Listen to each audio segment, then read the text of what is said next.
Hello everyone, welcome back to Trade Universe. दोस्तों, आज हम बात करने वाले कल यानी ट्यूसडे के दिन निफ्टी और बैंक निफ्टी किस प्रकार से काम करने वाला है। तो अभी मेरे सामने है बैंक निफ्टी का चार्ट। तो सबसे पहले समझ लेते हैं कि बैंक निफ्टी ने आज के दिन किस प्रकार से परफॉर्म किया। तो बैंक निफ्टी आज ओपनिंग हुआ थोड़ा सा गैप अप, हल्का सा गैप अप ओपनिंग होने के बाद कल की क्लोजिंग प्राइस के आसपास सपोर्ट लिया। कल के क्लोजिंग प्राइस के आसपास सपोर्ट लेने के बाद यहाँ से बाउंस किया और फिर से कल के जो हाई लगाया था उसी रेजिस्टेंस के नीचे आज मार्केट ने कंटिन्यू ट्रेड किया और उसके बाद थोड़ा सा नीचे के लेवल पे क्लोजिंग कर दिया है। तो हमारे लिए एक इंपॉर्टेंट लेवल बन गया है 46,717 का लेवल, और नीचे के साथ जो एक इंपॉर्टेंट सपोर्ट बन के आया है वो लगभग 46,300 का है। आज जो एक छोटा सा ब्रेकआउट हमें देखने को मिला था जिसके ऊपर बेस करके हमने ट्रेडिंग किया था, तो ये लेवल कहीं ना कहीं ये ब्रेकआउट लेवल था। यहाँ पर क्या हुआ था, आप लेवल देख लीजिए, लगभग 46,500 का लेवल। यहाँ पर क्या हुआ था, पहले मार्केट ने यहाँ पर रेजिस्टेंस लिया, फिर रेजिस्टेंस लेकर के यहाँ पर एक ब्रेकआउट किया था, फिर ये ब्रेकआउट फेलर में कन्वर्ट हो गया। आज के दिन मार्केट ने इसी ब्रेकआउट के नीचे ट्रेड करके सब यहाँ पर ब्रेकआउट किया, तो यहाँ से एक मोमेंटम हुआ था और ये मोमेंटम कहाँ तक हुआ, लास्ट डे के हाई तक। और लास्ट डे के हाई पर मार्केट ने कंटिन्यू रेजिस्टेंस लेकर फिर से नीचे के लेवल पर क्लोजिंग कर दिया है। ठीक है, तो कल के लिए जो हमारा सबसे पहला इंपॉर्टेंट लेवल बन गया है वो बन गया है 46,700 का लेवल, और नीचे के साइड जो एक इंपॉर्टेंट सपोर्ट है वो लगभग 46,300 के आसपास बन के आ रहा है। ठीक है, तो अभी हम डे टाइम फ्रेम पर समझ लेते हैं कि डे टाइम फ्रेम पर किस प्रकार का प्राइस एक्शन बना है, और उसके बाद हम धीरे धीरे इंट्राडे पर समझ लेंगे। ठीक है, तो अभी मेरे सामने है बैंक निफ्टी का day time frame.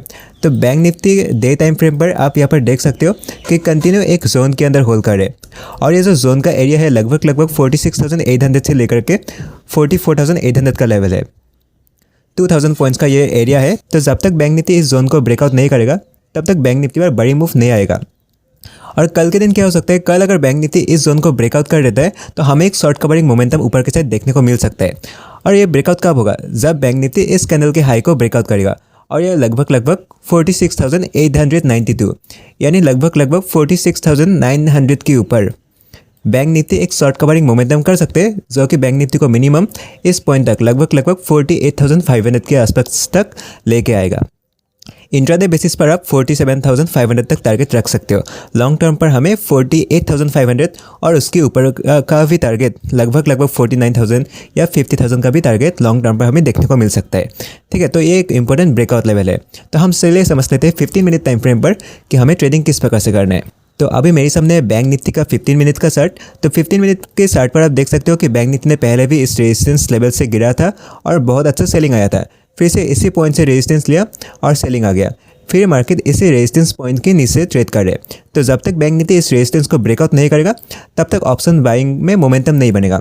Option buying में मोमेंटम कब बनेगा, जब बैंक निफ्टी 46,900 का लेवल को ब्रीच करेगा। तो यहाँ पर क्या हुआ है, ऊपर के साइड सेलर्स का स्टॉप लॉस अवेलेबल है। तो जब तक इन सेलर्स का हंटिंग नहीं होगा तब तक यहाँ पर मोमेंटम नहीं आएगा। अगर कल के दिन मार्केट फ्लैट ओपनिंग होते हैं तो फ्लैट ओपनिंग पर फिर से मार्केट के अंदर सेलर्स एक्टिव हो सकते हैं और फिर से मार्केट को नीचे ले जाने की कोशिश कर सकते हैं। तो फ्लैट के केस पर हम क्या करेंगे, फ्लैट के केस पर हम थोड़ा सा अवॉइड करेंगे। कब तक, जब तक मार्केट इस पॉइंट को ब्रेक डाउन ना करे। अगर मार्केट कल फ्लैट ओपनिंग होकर इस पॉइंट को यानी 46,300 को ब्रेक डाउन करते तो हम नीचे के साइड एक पुट के लिए देखेंगे, और इसका जो नीचे का लोअर पॉइंट का टारगेट है लगभग 45,600 का टारगेट हमें देखने को मिल सकता है। अगर कल फ्लैट ओपनिंग होकर इस रेजिस्टेंस को ब्रेकआउट करता है, यानी फ्लैट ओपनिंग होकर अगर 46,900 को ब्रेकआउट करता है तो हमें ऊपर के साइड एक शॉर्ट कवरिंग मोमेंटम देखने को मिल सकता है, जो कि इंट्राडे बेसिस पर मिनिमम 47,200 का टारगेट देखने को मिल सकता है। अगर कल के दिन बैंक निफ्टी गैप ओपनिंग होता है 47,000 के आसपास, तो गैप ओपनिंग होने के बाद अगर इस रेजिस्टेंस के आसपास होल्ड करने के बाद ब्रेकआउट करते हैं तब आप यहाँ पर कॉल देख सकते हैं, ऊपर के साइड आपको फिर से 47,500 का टारगेट देखने को मिल सकता है। ठीक है, तो इस प्रकार से आपको बैंक निफ्टी के अंदर ट्रेड करना है। अब बात कर लेते हैं निफ्टी के अंदर हमें कल के दिन किस प्रकार से ट्रेड करना है। तो निफ्टी पर भी आज क्या हुआ, निफ्टी को भी हम समझ लेते हैं कि निफ्टी पर कल की जो ये ओपनिंग था और ये क्लोजिंग प्राइस था ये लगभग सेम है, और इसी प्राइस के आसपास आज क्या हुआ, निफ्टी गैप ओपनिंग हुआ। कल की क्लोजिंग प्राइस के आसपास आप कंसीडर कर सकते हो कल की ओपनिंग प्राइस भी सेम है, क्लोजिंग प्राइस भी सेम है। तो निफ्टी गैप ओपनिंग हुआ, कल के क्लोजिंग प्राइस के आसपास आया, और उसके बाद यहाँ से सपोर्ट लेकर मार्केट ने एक अपसाइड का मोमेंटम किया है, और उसके बाद क्या है, क्लोजिंग बेसिस पर थोड़ा सा लोअर लेवल पे क्लोजिंग कर दिया है। तो जब तक निफ्टी 22,200 के लेवल को ब्रेकआउट नहीं करेगा तब तक हम कॉल को थोड़ा सा अवॉइड करेंगे निफ्टी के अंदर। तो सबसे पहले हम देख लेते हैं कि Nifty per day time frame पर किस प्रकार का प्राइस एक्शन बना है। तो निफ्टी पर जो डे टाइम पर एक रेसिस्टेंस था, ये रेजिस्टेंस ऑलमोस्ट ब्रेकआउट हो चुका है, लेकिन इसके ऊपर हमें एक अच्छा कैंडल का क्लोजिंग चाहिए। अगर निफ्टी इसी पॉइंट के ऊपर एक अच्छा सा स्ट्रॉन्ग कैंडल क्लोज कर देता है, अच्छा सा ग्रीन कैंडल क्लोज कर देता है, तब हम कंसीडर करेंगे कि लॉन्ग टर्म के लिए निफ्टी बहुत ज़्यादा पॉजिटिव हो सकता है। लेकिन अभी आज का जो क्लोजिंग है इतना अच्छा सही नहीं है। आज निफ्टी ने थोड़ा सा डोजी टाइप कैंडल क्लोजिंग दिया है, जिसकी वजह से हम अभी भी कंफर्म नहीं है कि मार्केट फर्दर मूव करेगा कि नहीं। तो कल अगर निफ्टी इसके ऊपर एक स्ट्रॉन्ग ग्रीन कैंडल क्लोजिंग कर देता है तो हम कंसीडर करेंगे कि आने वाले दिनों में लॉन्ग टर्म पर बहुत अच्छा निफ्टी पर मोमेंटम हो सकता है। ठीक है, तो अब समझ लेते हैं 15 मिनट टाइम फ्रेम पर कि कल के दिन हमें निफ्टी के अंदर किस प्रकार से ट्रेड करना है। तो 15 मिनट टाइम फ्रेम पर आप एक मार्क कर लीजिए एक लेवल को। ये लेवल है लगभग 22,200 का लेवल। जब तक निफ्टी 22,200 के लेवल को ब्रेकआउट नहीं करेगा तब तक मैं किसी भी ट्रेड में इंटरेस्टेड नहीं हूँ। ना मैं नीचे के साइड पुट में इंटरेस्टेड हूँ, ना कॉल में इंटरेस्टेड हूँ।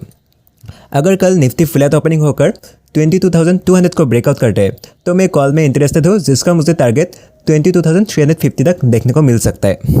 इसके अलावा अगर मार्केट गैप ओपनिंग होता है 22,200 के आसपास और गैप ओपनिंग होने के बाद अगर प्राइस एक्शन का ब्रेकआउट करते हैं तब भी मैं कॉल के लिए इंटरेस्टेड हूँ।